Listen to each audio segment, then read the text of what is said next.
Hi guys, welcome to this episode of the Fort Meigs YouTube channel.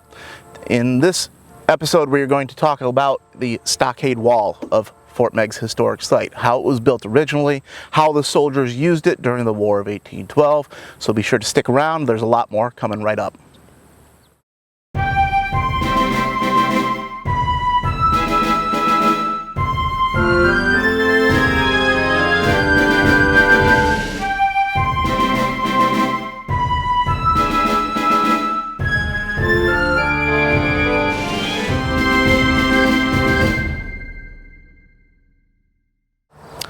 Hi guys, I'm Dan with Fort Meigs Historic Site, and with me is John, our historic interpreter. In this episode we're talking all about the Stockade Wall that makes up Fort Meigs. Now when the Army arrived here in 1813, they found a very heavy forest and they cut down all of those trees. They cut them to a uniform length of approximately 15 feet long. They dug a trench where they wanted to place the wall about 3 feet deep, placed the pickets vertically into that trench, and piled the earth up on either side. No matter where an army is in the world, they're going to have to build their fortifications out of what is locally available in abundance. And here in the Ohio frontier, we do have very dense forests and of course the earth itself. So Fort Meigs is going to be an earthen and timber fortification. And our forests here predominantly have white oak in them. Now white oak is an extremely hard wood, very good for construction. So Fort Meigs is going to benefit from having its perimeter wall, its primary defense, built out of an extremely hard wood to withstand attack. Now elsewhere in the world you might see sand forts, like in the southeastern portion of the United States, or stone forts in northern Europe or the northeast of North America. But here, yes, timber and mud construction.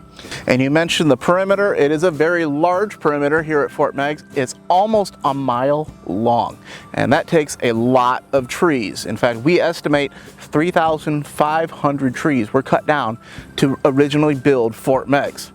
And it's actually been reconstructed twice in the 20th and 21st centuries. Once in the 1970s, the second reconstruction took place in the year 2000. And I know in that reconstruction, the one that we're standing in right now, the timbers came from South Carolina. And they're actually treated with a chemical property to make them last out in the weather. Being an open-air museum like we are, this site is exposed to the weather year-round. And so that chemical treatment has, we're told, will make these pickets last for 40 years. Which is quite strange considering that originally in 1813, the Army is only here for a few brief months in the spring and summer of 1813. Even though we are out here in the western frontier theater of the War of 1812, we do have engineers with the Army of the Northwest, and every detail will be looked after in the fort's design and construction. The palisade wall, as you can see, will have 5 of the taller timbers on the picket and then 1 short. And the idea here is that the taller pickets are going to help protect the soldier as they load their weapons. Because of the length of the musket and the use of the ramrod, a soldier has to do this from a standing position. While they are standing, they are liable to be hit by incoming fire, extremely vulnerable. So the taller pickets are designed to protect me from incoming fire. But once loaded, a soldier can turn over the shortened picket, select a target, and fire.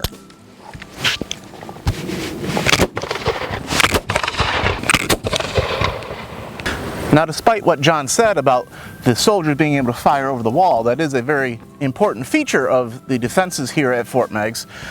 The command staff is not overly concerned with an infantry assault. What they're primarily concerned with is an artillery bombardment. And they were right. The first siege of Fort Meigs took place in May of 1813. For a week, over 500 shot and shell came in every single day. Now, these pickets, as thick as they are, as hard as that white oak is, cannot stop these solid cast iron cannonballs that are flying through the air. What can stop that is the earth, and that is where the dirt piled up on either side of the wall comes into play. What I'm standing on right now is known as the firing step. This gave the soldiers a platform with which to fire their muskets through the loopholes on the exterior of the fort. It was piled up to just below this picket size, and the earth would absorb the shock and the impact that those cannonballs were leaving against the wall. The north wall of Fort Meigs was pretty much destroyed during the first siege. Native Americans are not going to try to assault this fort. It's simply not part of their culture to wage war in the European fashion, and we know that the British Army did not have the numbers with which to lay a direct infantry assault against the walls either. So Fort Meigs was very impregnable during the War of 1812. Again, to mention the Army Corps of Engineers that's here with the Northwest Army, looking after the very finite details of the fort's construction. Here we can see a close-up picture of this shortened picket for the men to fire over. It has this high part at the back, which makes an excellent platform on which to rest the musket for a good aim shot. But with this downward sloping angle, it allows a soldier to fire on someone at extremely close range. I can angle the musket way down as they rush up to assault the fort directly. Now, I can also move a great deal side to side, so I have a large arc of fire. My arc of fire is going to overlap with the next soldier that's 5 tall pickets away. And the trees are going to be cut out to about 1/4 mile away from the fort, so any assaulting army is going to have to cross an open field and be exposed to heavy fire as they assault the walls.